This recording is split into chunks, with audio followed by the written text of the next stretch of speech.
The internet is trying to bring down Beyonce. Let's talk about it. By the way, I'm KJ Miller. I am a founder, lecturer, and content creator. I love talking about all things business and pop culture. If you like any of that, be sure to subscribe. Now let's get into it. I don't know if you guys have seen, but in recent weeks, the internet and particularly a bunch of goons over on TikTok are trying to bring Beyonce down. And why?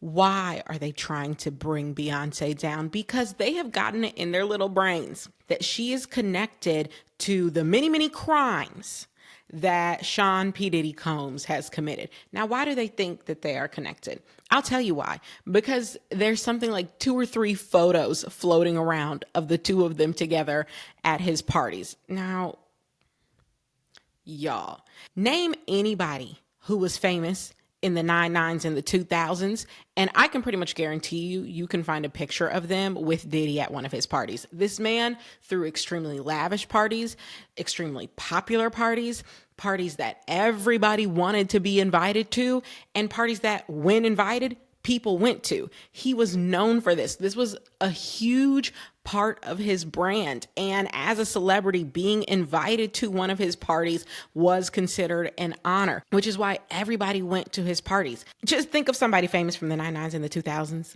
And I'm almost certain you will find a photo of them at a Diddy party. Okay. So that in and of itself is no reason to think that anybody is involved in the actual crimes he committed.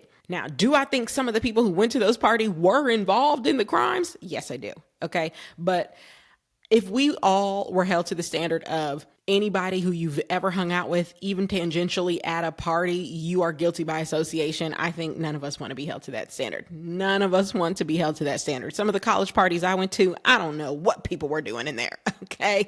And that's not my business. And I should not be held accountable for that. Also, these conspiracy theories, they quite simply do not make any sense. Let's review some of the conspiracy theories that people are spouting right now. The first thing I'm going to do, in fact, is fact check. I have seen so many posts going around saying Beyonce has lost 4 million followers on Instagram since all of these rumors started. No, she hasn't. No, she hasn't. Okay. Here's a screen grab I found after some very light Googling. Social Blade is a site that tracks Instagram followers for celebrities. You can see here she had 316 million in August. By the end of September, she was still at 316 million. I just checked. She is at 315 million. So have some people stopped following her? Yes. But you can also see from this screenshot, followers fluctuate every single day. You gain some, you lose some. She is not in some sort of mass exodus situation. That's number one. But let's get to some of these conspiracy theories. The craziest conspiracy theory that I am seeing is that Beyonce and her husband Jay-Z are somehow linked to the deaths of Aaliyah, Left Eye Lopez, and Michael Jackson. Y'all, what are we doing? What are we talking about? Not only would neither of them have any reason whatsoever to kill anybody, but they would have certainly no reason to kill these 3 people. Even talking about it, honestly, makes me feel like I'm getting dumber, but there's no logical reason why Beyonce would want any of these people dead. First of all, Michael Jackson, she idolized Michael Jackson. She has spoken about him so many times, looking up to him, watching his videos over and over and over again. Also, he had a bad drug addiction. There was a whole court case. Someone went to jail for killing him. That man was the man who was giving him the drugs he definitely should not have been giving him.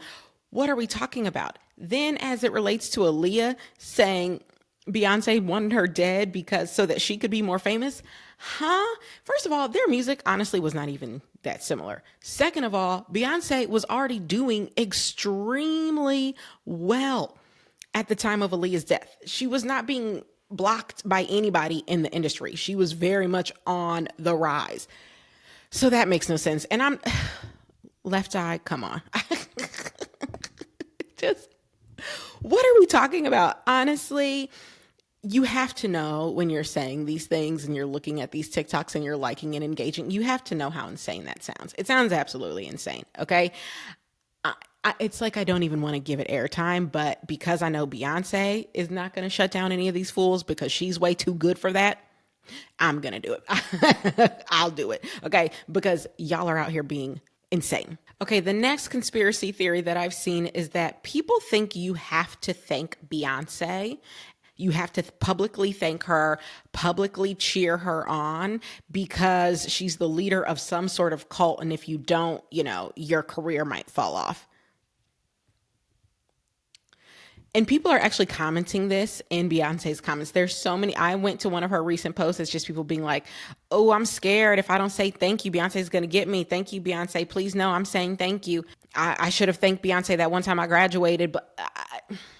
And then the examples they cite are of people, artists genuinely citing the extreme dedication to her craft that Beyonce has and how strong her body of work is. Why wouldn't other artists acknowledge that? It is not uncommon to acknowledge when somebody is so clearly setting the standard and pushing music forward and innovating and changing the game with their music. It's not uncommon to talk about that. Real ones talk about other real ones. If you were a real one, you would know that. It's comical that people think, oh, so many people have thanked Beyonce. No, people have shouted out Beyonce because she's doing what other people in this industry are not doing, which is innovating, which is pushing sound forward, which is continuing to be in competition only with herself. Okay. And then the final conspiracy, and this is the one that kicked off everything, is that not only did she know Diddy, not only was she friends with Diddy, but that she was intimately involved in Diddy's schemes and plans and crimes. Those of us who have been around since A1, day one, since the original 4 members of Destiny's Child, what we can tell you is that Beyonce has been very consistent in saying she does not mess with a whole lot of people. And she certainly doesn't mess with a whole lot of celebrities. You don't generally see her just kicking it with a whole string of celebrities. Every now and then at a big event, yeah, you'll get a photo. But I'm talking about in her real life, her regular life, no. She really does not participate in Hollyweird. She is known for keeping her family extremely close and not letting too much of the outside Holly weirdness get into her inner circle. That's been true literally since forever. And honestly, I think that's one of the reasons she's been so successful is that she has never let herself get too deep into all of the craziness that goes on in the industry. She's always kept her family close by her side. The most important people to her are her mom, her sister, her husband, her kids. And she's really not messing with the rest of y'all like that. So to think that she would be so wrapped up with Diddy of all people, it just doesn't even make sense. I swear people just are preying on her downfall, and they have been for quite some time. You hate to see a Black woman successful, killing the game. I know y'all hate to see it. I don't know why you hate to see it, but I know you hate to see it. But you cannot conjure up out of thin air an entire crime spree. You can't. I'm sorry. It doesn't make sense. I'm not buying it. And I'm glad Beyonce's not addressing it because it's so far beneath her, but I'm going to address it. Okay. It's not beneath me.